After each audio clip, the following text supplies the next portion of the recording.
আসসালামু আলাইকুম প্রিয় শিক্ষার্থীরা। তো এই ভিডিওর মাধ্যমে তোমাদের জানাবো যে তোমরা যারা 25 সালে এসএসসি পরীক্ষা দিবে, শিক্ষা বোর্ড থেকে তোমাদের জন্য গুরুত্বপূর্ণ আপডেট দিয়েছে, সেটা কিন্তু এই ভিডিওর মাধ্যমে তোমাদের জানাবো। ভিডিওটি খুবই গুরুত্বপূর্ণ। আর 25 সালে এসএসসি পরীক্ষার্থীদের সকল বিষয় সাজেশন এই চ্যানেলে আপলোড করা হবে।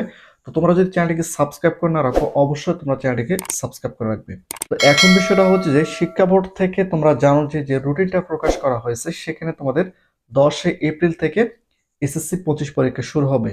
এখন তোমাদের যেহেতু পরীক্ষা 10 এপ্রিল থেকে শুরু হচ্ছে, সেক্ষেত্রে তোমাদের যে প্রশ্নপত্র সেটা কিন্তু অলরেডি শিক্ষা বোর্ড তৈরি করতেছে।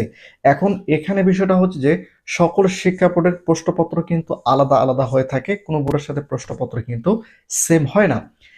তো তোমাদের মধ্যে অনেক শিক্ষার্থী রয়েছে যে যে সকল শিক্ষার্থীরা ঠিক মতো পড়াশোনা করবে, তাদের কাছে কিন্তু প্রশ্নপত্রটা অনেকটাই সহজ মনে হবে। এটা কিন্তু স্বাভাবিক, কারণ এখন তোমাদের যে বোর্ড বইগুলো রয়েছে, এই বোর্ড বইগুলোর মধ্যে থেকে তোমাদের এমসিকিউ প্রশ্ন তৈরি করা হবে। একই সঙ্গে এই বোর্ড বইগুলোর মধ্যে থেকে কিন্তু তোমাদের সৃজনশীল প্রশ্ন তৈরি করা হবে। এই বোর্ড বইয়ের বিকল্প কিন্তু নেই। এই বোর্ড বইগুলো যদি তোমরা ভালোভাবে পড়ো, তাহলে তোমরা এসএসসি পরীক্ষায় ভালো একটা রেজাল্ট কিন্তু করতে পারবে। এটা তোমাদের উপদেশ হিসেবে আমি দিয়ে রাখলাম। এখন শিক্ষা বোর্ড থেকে যেটা বলতেছে যে তোমাদের যে প্রশ্নপত্র সেটা কিন্তু তৈরি করা হচ্ছে, এবং তোমাদের প্রশ্নপত্রটা কিন্তু অনেকটাই সহজ হওয়ার সম্ভাবনা সবচেয়ে বেশি, যেটা শিক্ষা বোর্ড থেকে ইঙ্গিত কিন্তু দিচ্ছে। কারণ বিষয়টা হচ্ছে যে শিক্ষার্থীরা ঠিক মতো পড়াশোনা যদি না করতে পারে, তাহলে তাদের প্রশ্নপত্র যদি কঠিন করা হয়, তাহলে কিন্তু তারা সঠিকভাবে প্রশ্ন উত্তর দিতে পারবে না। এই জন্য তোমরা যারা 25 সালে এসএসসি পরীক্ষা দিবে, তোমাদের প্রশ্নপত্রটা কিন্তু অনেকটাই সহজ হওয়ার সম্ভাবনা এখানে রয়েছে, যেটা আমরা জানতে পেরেছি।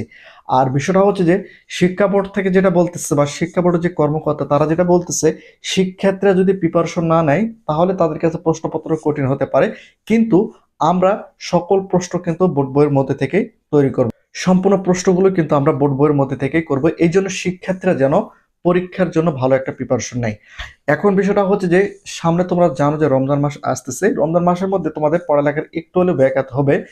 তোমাদের পড়ালেখার একটা রুটিন কিন্তু খুবই প্রয়োজন, কারণ রমজান মাসের সময় মতো পড়া খুবই গুরুত্বপূর্ণ। যেমন দুপুরের পর থেকে তোমার পড়ার রুচি কিন্তু থাকবে না, এই বিষয়গুলো তোমাদের বিবেচনা করতে হবে এবং তোমাদের মতো করে রুটিন তৈরি করতে হবে। এখন শিক্ষা বোর্ড থেকে যেহেতু বলতেছে যে প্রশ্নপত্র যেমনই হোক, শিক্ষার্থীদের প্রিপারেশনের বিকল্প নেই।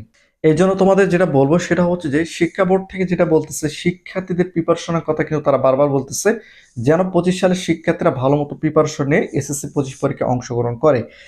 এটা কিন্তু শিক্ষা বোর্ড থেকে তোমাদের জানিয়ে দিয়েছে। তো তোমরা যারা 25 সালে এসএসসি পরীক্ষা দিবে, তোমাদের যে বিষয়গুলো ইমপ্রুভ করা দরকার, অবশ্যই তোমরা সেই বিষয়গুলো ইমপ্রুভ করবে, কারণ পরীক্ষায় এ প্লাস পাওয়া খুবই জরুরি। তো এই জন্য সে উপলক্ষে বা এ প্লাস পাওয়ার জন্য তোমরা অবশ্যই ভালো একটা প্রিপারেশন নেবে।